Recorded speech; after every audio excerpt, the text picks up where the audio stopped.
Très ravi de vous retrouver pour ce nouveau numéro de Sport 45. Mesdames et messieurs, bonsoir et soyez les bienvenus sur ce plateau. Les demi-finalistes de la 7e édition du CHAN Algérie 2023 sont connus. Ce mardi donc à 17h, le pays hôte, l'Algérie, on découdra avec le Niger et à 20h, nous aurons un certain Sénégal avec bien évidemment la surprise de cette 7e CHAN. Il s'agit donc du Madagascar. Dans cette émission, mesdames et messieurs, nous allons revenir sur les quarts de finale pour voir comment est-ce que justement ces pays ont obtenu leur ticket pour les demi-finales. Au handball, le président de la Ligue départementale de handball de Brazzaville a réuni les secrétaires généraux des clubs, les arbitres et les officiels de table pour une séance de travail. En tout cas, de quoi a-t-il été question entre Avicenne Nzekou et tout ce monde dont je viens vous citer, en tout cas les détails dans cette émission. Nous avons comme invité ce soir Christian Tato. Christian, bonsoir. Bonsoir Donald. Bello Kisikila, Bello, bonsoir. Bonsoir. Et Prince Kakou. Prince, bonsoir. Bonsoir Donald. Comment tu as vécu les quarts de finale, surtout du match Madagascar-Mozambique? Oui, je suis très content de l'équipe de Madagascar parce que c'est une équipe qui monte en puissance depuis au moins quelques années, que ce soit au niveau de l'équipe senior ou l'équipe après. On sent qu'il y a le travail qui se fait au niveau du Madagascar parce qu'il y a une bonne formation au niveau des jeunes là-bas. Parce que quand tu suis même le championnat Madagascar actuellement, tu sens que le niveau n'est plus le même, tout ça. Voilà. Surtout dans le secteur de la formation aussi des entraîneurs. Ils ont beaucoup d'entraîneurs qui ont été formés à l'extérieur. Cela, ça a apporté du fruit au niveau de l'encadrement des jeunes. Je ne suis pas surpris de la performance. Voilà, en tout cas, nous allons y revenir en long et en large dans quelques instants. Mais, mesdames et messieurs, dans la vitrine de cette émission, je vous ai parlé des retrouvailles entre le président de la Ligue départementale de handball de Brazzaville et avec, bien évidemment, les secrétaires généraux, les arbitres et les officiels de table. Au cœur des échanges, les nouvelles directives que le président Avicenne Nzekou a bien voulu mettre à la disposition des secrétaires généraux des clubs de la ville capitale. Les arbitres et délégués de table n'ont pas été laissés pour compte par Avicenne Nzekou, qui a bien voulu les associer à ces retrouvailles. Je ne vous en dis pas plus, suivez plutôt la réaction du président de la Ligue départementale de handball de Brazzaville. Primo, il y avait des informations à leur donner, notamment sur la création de nouvelles équipes. On a reçu 5 nouvelles équipes au niveau de notre département. Il fallait bien qu'on annonce au monde. Et le championnat de tournoi de mise en jambe d'abord, qui avait été prévu initialement pour le 22, a été repoussé pour le 5. Et naturellement, essayer de voir, parce que dans nos textes, et donner quelques orientations sur la bonne marche telle que nous souhaitons pour le championnat de Brazzaville, parce que, comme nous l'avons déjà dit, nous avons l'intention d'avoir un championnat digne et vrai. Mais il a été constaté que sur les questions administratives, il y a beaucoup de vides juridiques. Et donc pour éviter qu'au cours de l'action du championnat, qu'on tombe sur des soucis, il était vraiment important qu'on s'asseye avec les secrétaires généraux, parce que ce sont eux qui sont les acteurs ou les représentants administratifs des clubs. De telle sorte que là où nous allons découvrir des failles, qu'on se mette tout de suite aux côtés de la fédération pour rapidement trouver des solutions à ce genre de soucis. Mais en s'engageant, en faisant acte de candidature, on se préparait bien pour qu'il soit quelque chose. On faisait bien, on savait que ça allait arriver.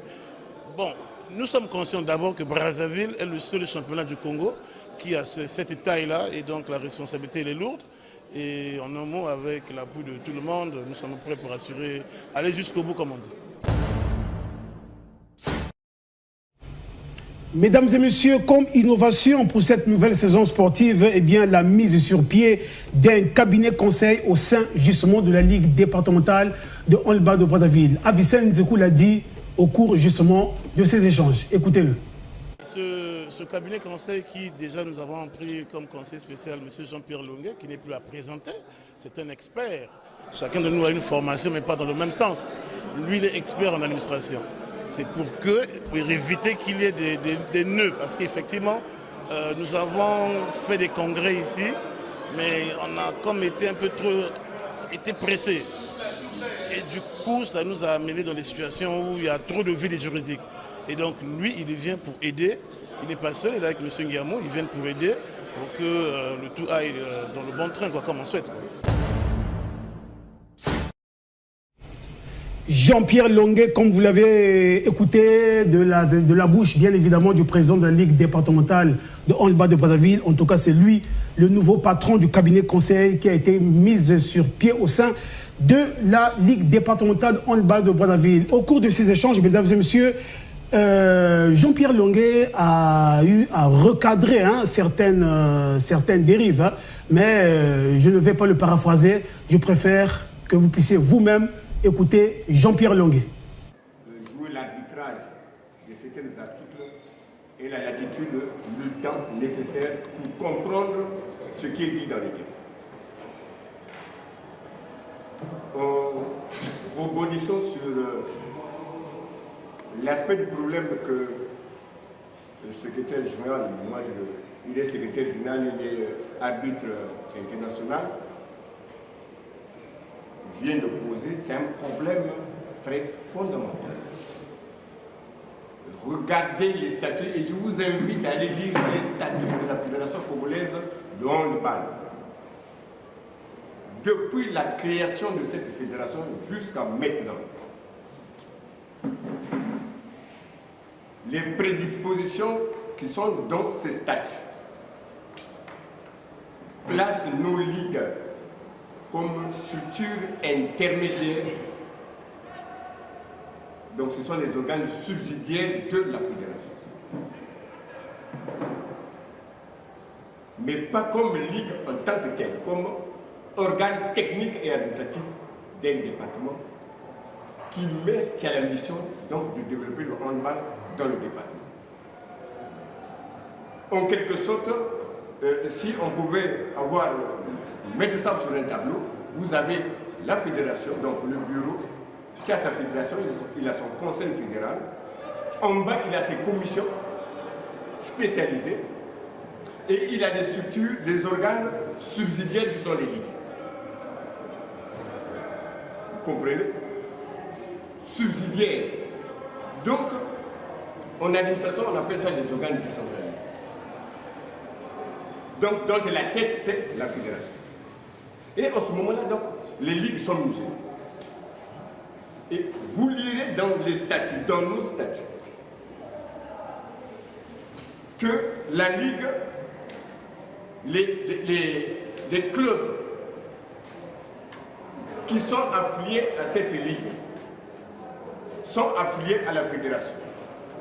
Mais les ligues ne sont pas affiliées à la fédération. Vous comprenez un peu? Il y a trop de vide juridique, comme vous venez de le dire, il y a trop de vide juridique. Et aujourd'hui, quand on veut harmoniser les textes, on vous taxe de tout. Parce que l'environnement ne lui prête pas. Mais ceux qui devaient nous aider, c'est les conseillers départementaux au niveau de la Ligue, qui devaient déjà plonger sur cet aspect de problème. C'est également les conseillers fédéraux quand ils se retrouvent parce que dans les statuts de la Fédération congolaise de handball, il n'y a aucun article qui donne la latitude à ces organes subsidiaires de s'affilier à la fédération. Mais s'affilier à la fédération et avoir les statuts.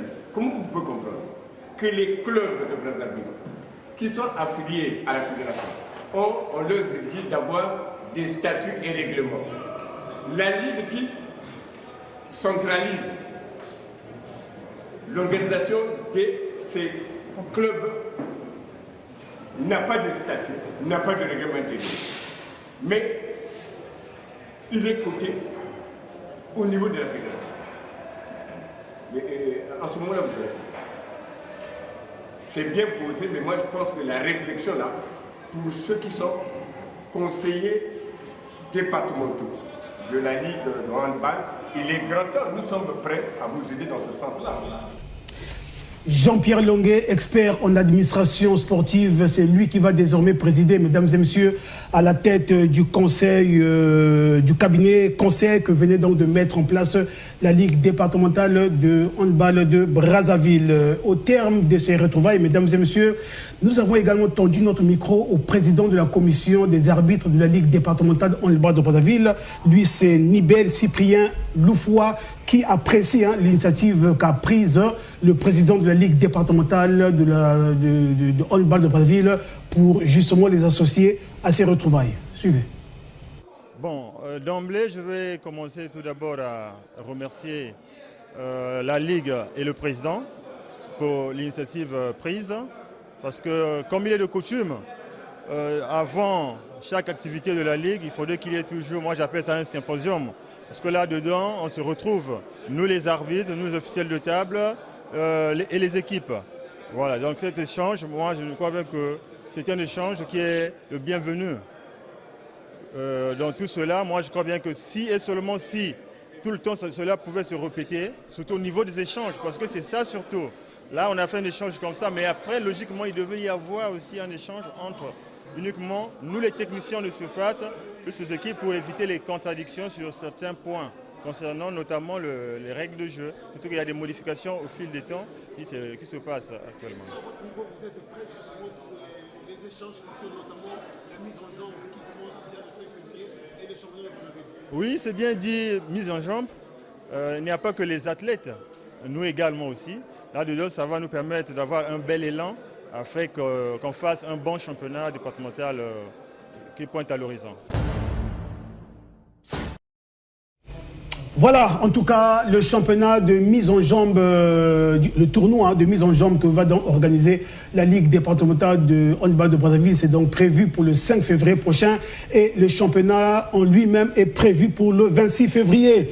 Déjà pour ce tournoi de mise en jambe, la Ligue départementale handball de Brazzaville a déjà rendu public le calendrier avec bien évidemment différentes poules. Mais je m'en veux vous faire fi des autres poules pour ne prendre que la poule A avec bien évidemment les seniors. Et bien dans la poule A, seniors dames, nous avons DGSP, Cara, Saint-Michel de Wenze, Handball Club Cali. Dans la poule B, nous avons AS Auto, Interclub Grain de Sel et une US Renaissance. Dans le groupe des seniors hommes, nous avons dans le groupe A, Avenir du Rail, DGSP, Diable Noir, Tchongolaise. Dans le groupe B, Interclub, Jeunesse Sportive de Wenze, BMC et AS Neto. Eh bien, pour les rencontres, je vous l'ai dit, le tout va donc démarrer le 5 février prochain du côté du gymnase Nicoloba. À 8h, en junior homme, nous aurons Académie AS Neto. 9h45 en junior dame, AS Neto, Étoile du Congo. 11h15 en senior homme, Avéré, DGSP. À 13h en senior homme, Diable Noir, la Tchongolaise. À 14h45 en senior dame, nous aurons un certain Club Athlétique Renaissance et Glankara, Handball Club Cali. Et à 15h en senior dame, nous aurons la DGSP contre Saint-Michel de Wenze. Voilà, en tout cas, mesdames et messieurs, dans la vitrine de cette émission, je vous ai parlé que les demi-finalistes de la 7e édition du CHAN Algérie 2023 sont déjà connus. Après donc la victoire de l'Algérie face à la Côte d'Ivoire 1-0, en tout cas le tour était donc revenu au Sénégal de prendre le dessus sur la Mauritanie sur le score étriqué d'1-0. Vous comprenez, mesdames et messieurs, qu'à travers ce score 1-0, le match était âprement disputé entre le Sénégal et la Mauritanie. N'est-ce pas, Bello Kisikila? Oui, déjà pour les Mauritaniens, il faudrait les féliciter parce que c'est le match qu'il fallait. La Mauritanie était vraiment dans la défensive depuis le début du tournoi. Mais face aux Sénégalais, la Mauritanie a fait sortir un bon jeu. Malheureusement, ils ont été punis par le manque de réalisme. Et l'erreur qu'a dû commettre le défenseur mauritanien sur l'attaquant sénégalais qui leur a coûté cash. Mais on voit la physionomie sur l'ensemble des 90 minutes. La Mauritanie méritait mieux. Malheureusement, le football a ses réalités. Le Sénégal a en profité pour... Voyons cet axe. Ah bon, enfin, est-ce que vraiment il y avait une bousculade de la surface de réparation? Oui, c'est simple parce que déjà on voit le corner, le défenseur l'attaquant ne faisait pas du tout, ne mettait pas du tout en danger la défense adverse, mais le défenseur a commis la maladresse ou encore la bêtise de l'accompagner et le Sénégal a profité pour inscrire le penalty marqué par Lamine Camara, le meilleur tireur de penalty côté sénégalais. Christian Tato, après une partie âprement disputée, c'est au finish, hein, le Sénégal qui décroche son ticket pour les demi-finales. Et oui, Donald, comme vous venez de le dire, le Sénégal a validé son ticket pour le dernier carré. Sauf que la question que vous avez posée, est-ce qu'il y avait, mais je pense que sur cette action, l'arbitre aussi a été il a été trop dur. Il a vraiment été trop dur avec l'équipe parce que si l'on voit bien sur ce corner, vraiment il y a eu ceinturage, mais la trajectoire du ballon avait été déjà coupée. Donc malgré le ceinturage, même quelle que soit vraiment la pointe de vitesse, s'il utilisait 3 fois la pointe de vitesse de Usain Bolt, il n'allait pas aller vers ce ballon, il n'allait pas pouvoir téter ce ballon. La décision de l'arbitre a été un peu trop dure, parce que même hier, une telle action Bundesliga s'est répétée. L'arbitre a même demandé aux joueurs juste de se relever. Simplement. Il a demandé aux joueurs de se relever parce que la trajectoire du ballon était déjà coupée et le centre était mal ajusté. Mais comme c'est une œuvre humaine, donc rien n'est toujours parfait. Prince Kakou, on paraît circonstance, ce sont quand même les quarts de finale d'une grande compétition. Lorsque vous faites montre d'un irréalisme au niveau de l'offensif, alors ça paye cash. Oui, ça paye cash. Ça n'a rien à faire. Surtout avec une équipe comme le Sénégal, bon, c'est des joueurs qui sont un peu outillés par rapport aux joueurs mauritaniens. Et le manque de réalisme au niveau de la Mauritanie a carrément payé. Quand on voit l'équipe du Sénégal, c'est une équipe qui est en train de bien jouer depuis le début de la compétition jusqu'à présent. Je pense que les Mauritaniens devaient être prévenus bien avant pour vraiment armer vraiment affûter leurs armes pour bien affronter cette équipe du Sénégal. Parce que quand j'essaie de voir le Sénégal là, c'est une équipe qui a l'habitude ils ont vraiment la culture tactique. Ouais. Quand tu vois ces jeunes-là, c'est des jeunes qui sont ici pour la plupart des centres de formation. Donc c'est des gens qui connaissent où se placer, comment aborder un match, comment finir un match. C'est une culture qu'il n'y a pas des Mauritaniens.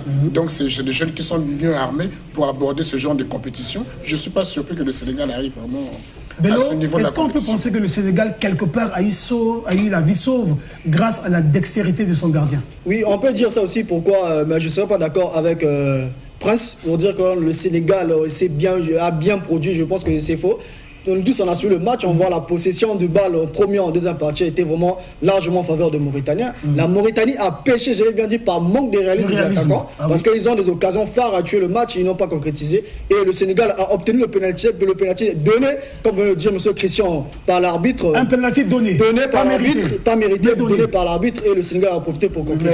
Si vous voyez l'équipe mauritanienne, les 2 dernières éditions, la Mauritanie a joué en un marquant 0-0 but et aucune victoire. Et cette fois-ci, depuis l'arrivée de Amir Abdou, qui a fait un bon travail à côté du Comore déjà, en les ramenant à la première Coupe d'Afrique, en les qualifiant déjà. Et là aussi, il fait la même chose avec la Mauritanie. Je pense que l'équipe mauritanienne, c'est une équipe qu'on doit suivre de près. Il faut aussi le rappeler. La Mauritanie est en tête devant la RDC, le Soudan et le Gabon dans le groupe des émetteurs de la Coupe d'Afrique Côte d'Ivoire 2025. Je pense que c'est une équipe qu'on doit suivre de près avec Amir Abdou. C'est le fruit d'un travail.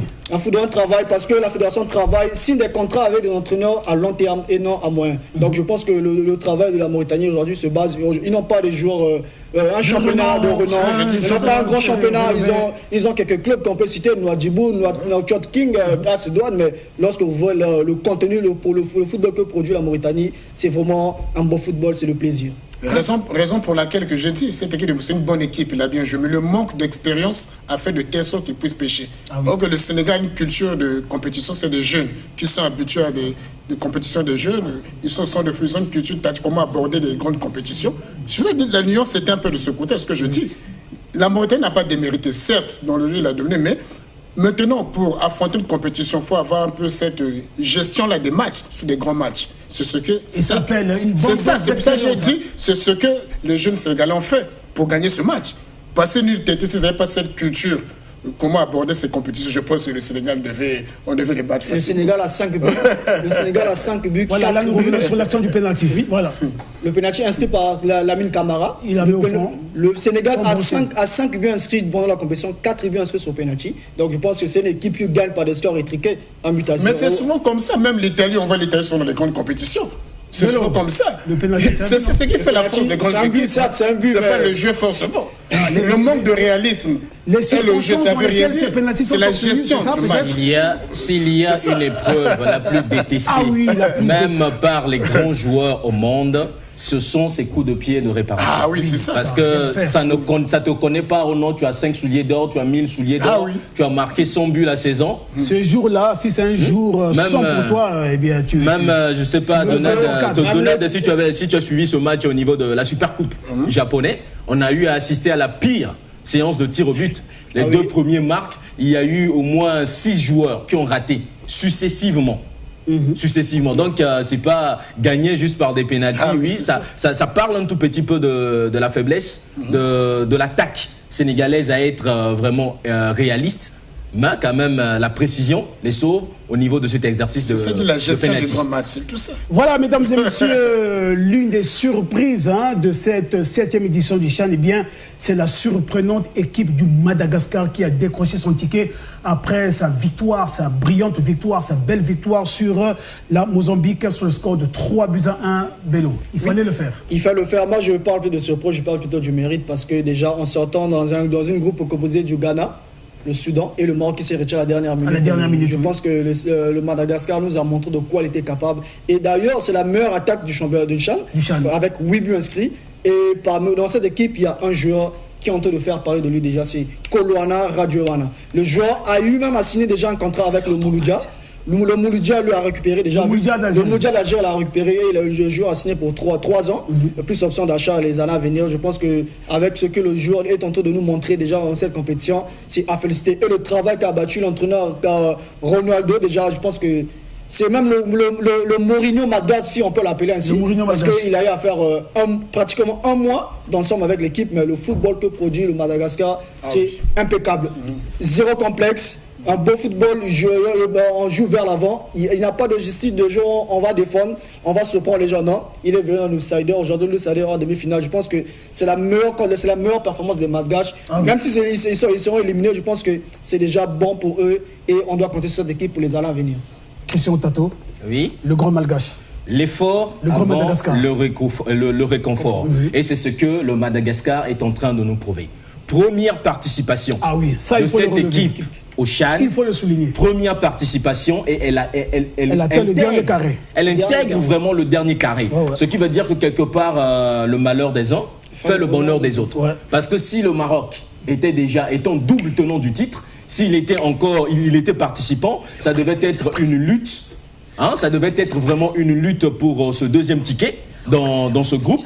Donc, quelque part, la non-participation du Maroc à cette 7e édition du CHAN a permis à cette formation malgache de démontrer vraiment le travail qui est abattu au niveau du Madagascar depuis fort longtemps, parce que même au niveau de la Coupe d'Afrique des Nations, cette formation aussi fait parler d'elle. Ah oui, le Madagascar fait vraiment parler de lui. Effectivement. En tout cas. Une équipe difficile à manœuvrer, difficile à battre. Et on est en train de voir la même esprit chez l'équipe A'.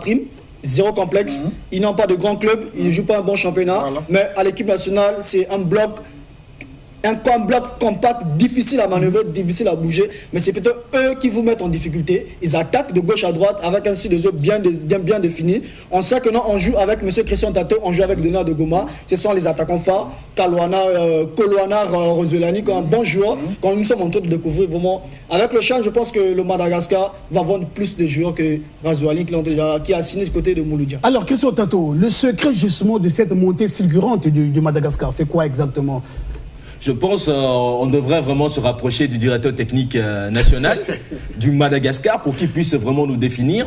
Et aussi que le sélectionneur aussi ait un mot à dire. Parce que quand on parle d'équipe nationale, la force d'une sélection, ça sort bien du mot sélectionner. On sélectionne les meilleurs.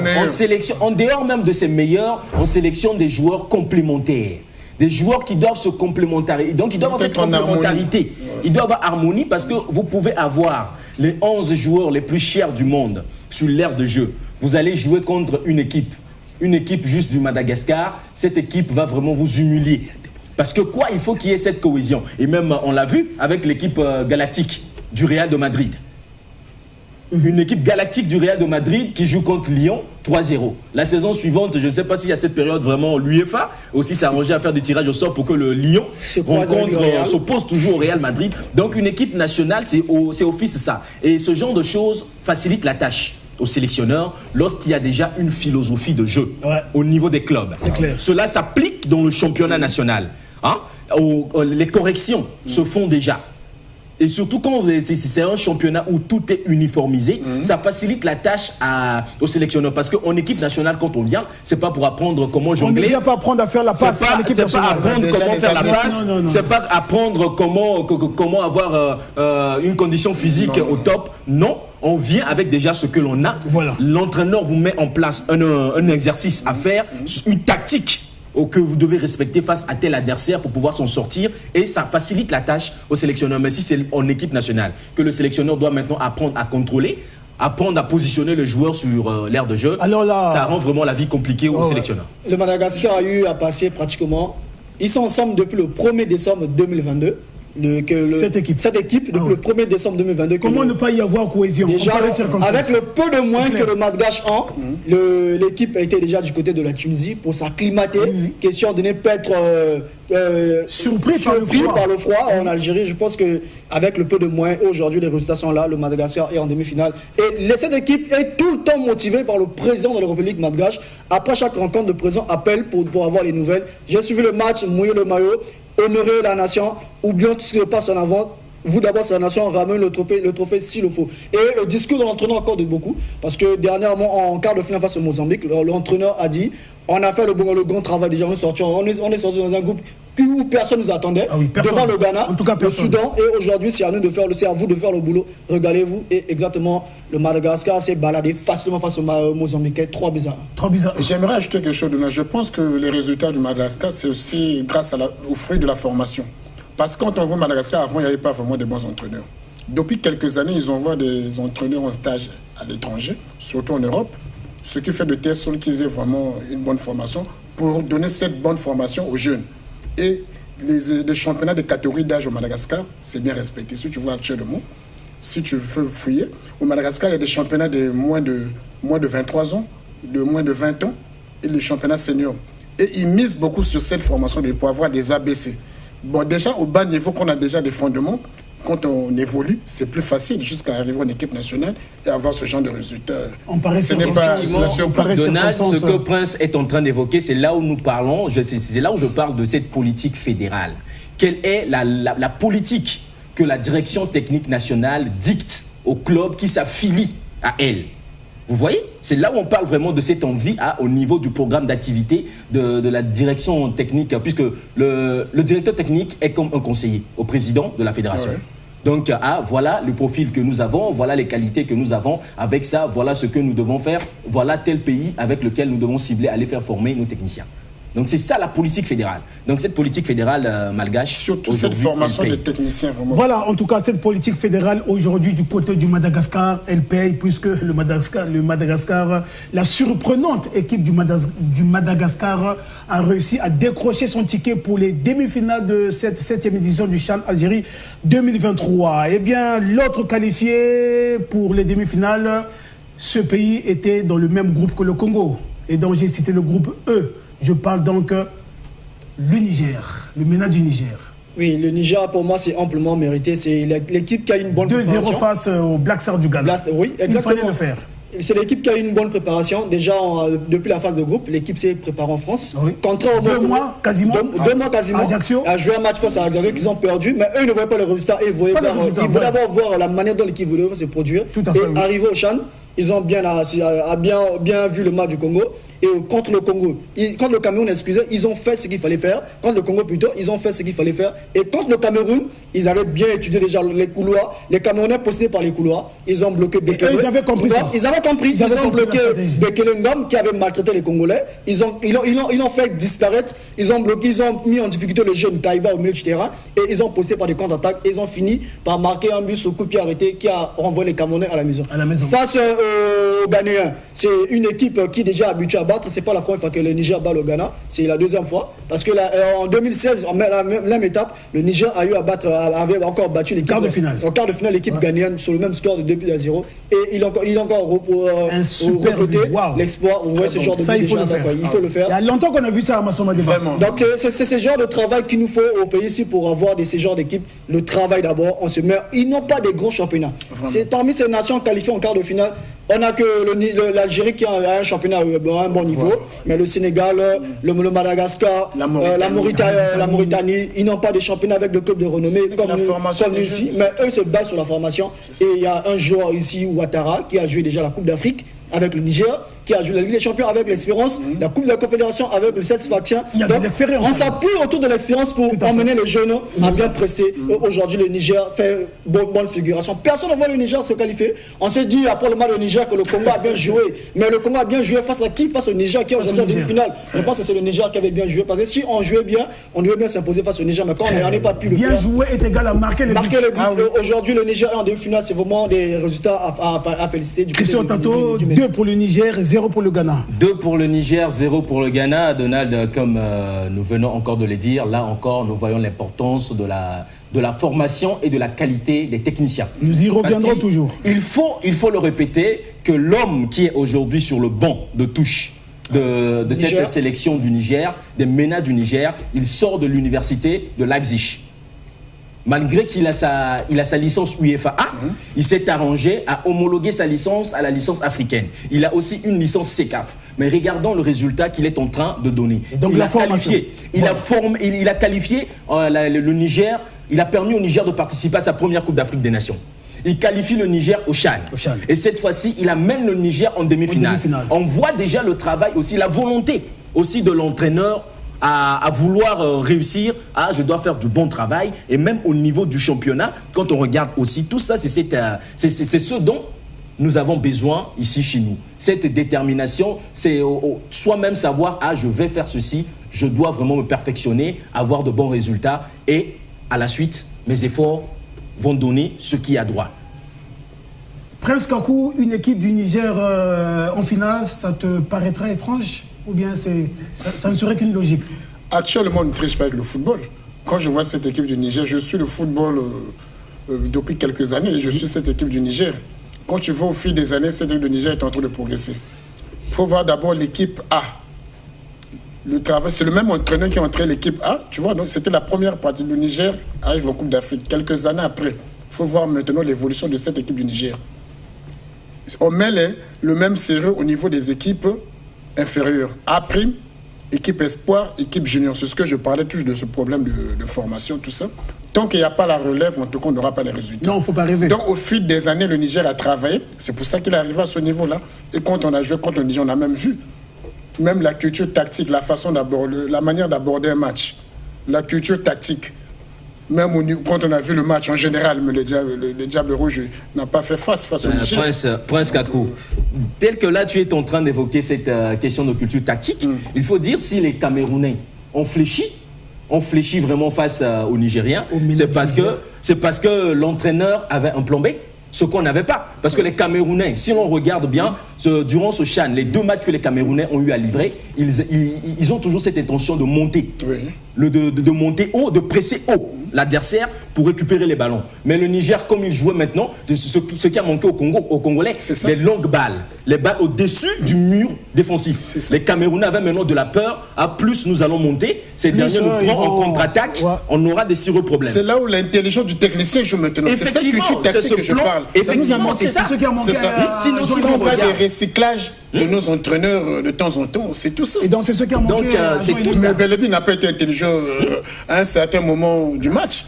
Non, mais moi je pense que ça n'a pas manqué à Lingoya, sauf qu'il a croisé les plus intelligents que lui, tactiquement. Parce que déjà, mais c'est une bataille. Le sélectionneur nigérien, c'est un ami à Lingoya. Ils ont fait des formations ensemble, si on peut le dire. Donc il connaît l'homme. Donc il s'est bien préparé. Si vous voyez le système de jeu posé par les Nigériens face aux Congolais, on s'est partagé les mi-temps. Une première mi-temps où les Congolais étaient un peu époustouflants. On a essayé de tout faire pour marquer la moindre occasion. Malheureusement, on n'a pas eu. Et contre les Camerounais ont simplement dominé. Pourquoi? Psychologiquement, ils étaient plus forts que nous, que les Congolais. Même quand ça ne marchait pas chez les Camerounais, ils continuaient à attaquer parce que ça avait le point fort des Congolais, c'était plutôt les couloirs. Je ne sais pas si le sélectionneur camerounais avait suivi la conférence du sélectionneur Elingoya en disant que non, dans mon ossature, dans mon équipe, j'ai aucun joueur qui peut tenir 90 minutes dans une compétition. Certainement. Je pense que si le sélectionneur camerounais avait suivi cette conférence, je pense que c'est à travers cette conférence que l'entraîneur avait l'idée de mettre un latéral comme ailier parce qu'il partait plus vite que Ernest Malonga, il partait plus vite que Bissila, il partait plus vite que Berlon Mema, et c'est le même joueur qui a maltraité la défense congolaise. Parlons justement. Oui, dans un match, il faut toujours avoir un plan B, et c'est ce qui fait la qualité. C'est ce qui fait la qualité d'un technicien. Parce que même José Mourinho nous l'a montré, il avait fait de Samuel Eto'o un faux latéral. Hein? Pendant que les Barcelonais s'attendaient à marquer Samuel Eto'o en pointe d'attaque, Eto'o jouait plus bas. Donc c'est tout ça, il ne faut pas qu'avoir un seul plan. Hein? L'adversaire m'attaque par là, je vais le détourner son système de l'autre côté. Ça, c'est toujours important si on veut gagner un match. On n'a pas toujours la même lecture du match au début jusqu'à la fin. Le CHAN se joue toujours, mesdames et messieurs, nous y reviendrons.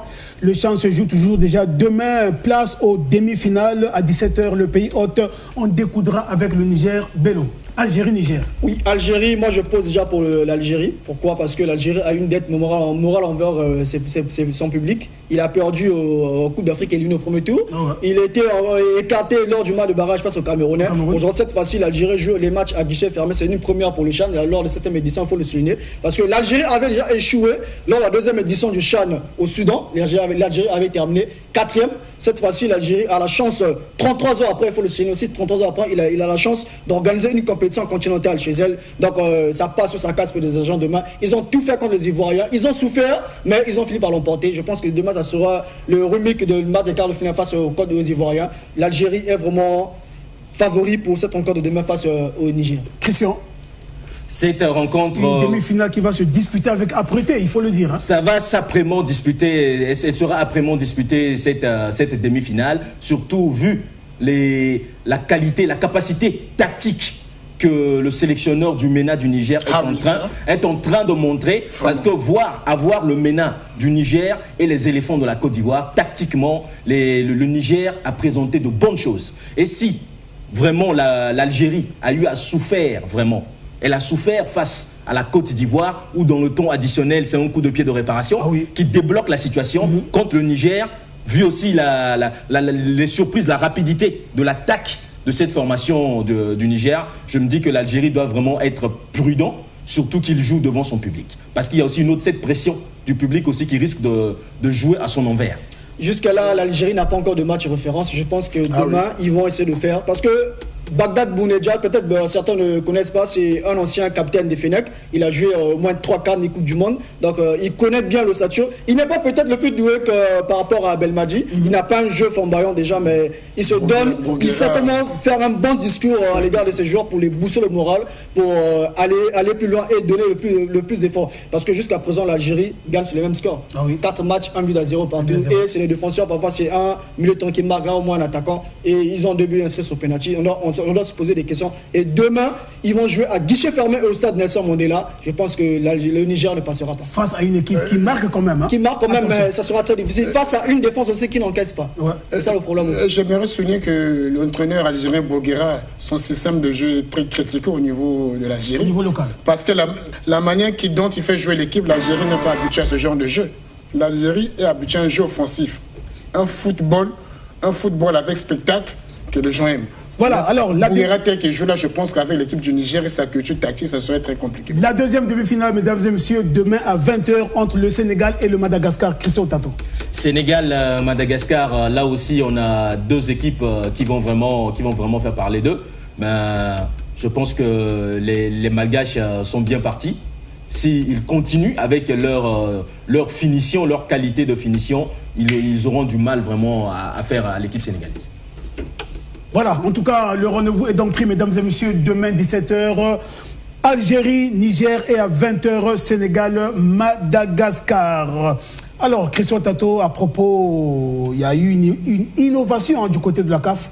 Est-ce qu'on peut en savoir davantage? Bien sûr, l'innovation, c'est l'augmentation des prix. Le président de la CAF, le docteur Patrice Motsepe, avait promis valoriser les compétitions africaines. Cette fois-ci, il a fait, c'est le vendredi que la Confédération africaine de football l'a annoncé, que dorénavant, c'est la cagnotte revenant à l'équipe championne, à l'équipe vainqueur du CHAN, est maintenant de 2 millions de dollars. 2 millions de dollars. 2 millions de dollars. Le finaliste aura droit à 800 000 dollars. Les 2 demi-finalistes, donc le 3e et le 4e, auront droit à 500 000 dollars. 400 000 $ pour les quarts de finalistes, 300 000 $ pour les deux nations qui ont terminé deuxième dans les groupes de 3 et les 3 autres nations qui ont terminé troisième dans les groupes de 4. Et là, les derniers de chaque groupe recevront... Et de 3 et de 4. Les 300 000 $ sont pour les troisièmes. Les troisièmes des 3 groupes de 4 et les deuxièmes des 2 groupes de 3. Et donc, maintenant, au niveau des derniers de chaque groupe, que ce soit en groupe de 3 ou en groupe de 4, recevront une enveloppe de 200 000 $. Et il faut, il faut mettre un point, je pense que 2 millions de dollars, si on peut calculer en francs CFA, c'est 1 milliard et quelques. Donc les Congolais ont raté 1 milliard. Vraiment, le gagnant cette fois-ci, il va beaucoup se réjouir de cette cagnotte que Patrice Motsepe a augmentée pour la CAF. Ça ne fait pas augmenter au fil des éditions. Ça sera la désolation pour les Diables Rouges qui viennent là de rater 1 milliard et quelques. Et même toujours pas de prime de participation ni de prime de préparation. C'est vraiment dommage pour les Diables Rouges. Christian Tato, du côté des Congolais, ils vont se consoler avec combien là? Comme ils ont terminé 3e dans leur groupe de 3. Dans leur groupe de 3, ce sont les 200 000 $. Ce sont les 200 000 $ qui reviendront aux Congolais. J'espère qu'au moins cette fois-ci, on va penser, étant donné que le ministre des Sports, lors de la réception des Diables Rouges le vendredi, avait bel et bien notifié, le ministère des Sports n'a pas un fonds. Nous dépendons du trésor public. Dès que votre argent sortira, vous aurez votre enveloppe. Je pense aussi, pour penser aux joueurs, une prime d'encouragement, une prime de performance. Avec ces 200 000 $ fera aussi du bien à nos footballeurs. Ouais, avec toute la souffrance que l'équipe nationale a endurée dans les aéroports africains, c'est tout à fait normal. Je pense qu'on ne doit pas vivre de l'argent de la CAF. Le Congo a assez d'argent pour attendre les 200 000 $ de la CAF pour donner aux joueurs. Ça sera très déplorable et ça va faire honte à la nation. Cet argent est appelé à restructurer le football congolais pour que ça ait de la voix. Mais le Congo a l'argent pour donner, mais les 200 000 $. Ne confondons pas l'investissement de la CAF. Ça, c'est une prime de performance. Bon, ce qui est sûr, mesdames et messieurs, vous comprenez que le débat a tout son intérêt, mais nous sommes partis par le temps. Nous y reviendrons en long et en large sur la prime des joueurs des Diables Rouges. Était donc derrière cette caméra Henri Mavambou du côté de la régie, Ado Passi, du côté de la régie son, en tout cas Cédric. Quant à moi, Cédric Mouapena, bien évidemment, mesdames et messieurs. Merci donc à Christian Tato, merci à Bello, merci à Prince Kakou pour votre expertise. Quant à moi, mesdames et messieurs, je vous dis au revoir et bonne suite de programme sur votre chaîne de prédilection, la DRTV Internationale. Au revoir.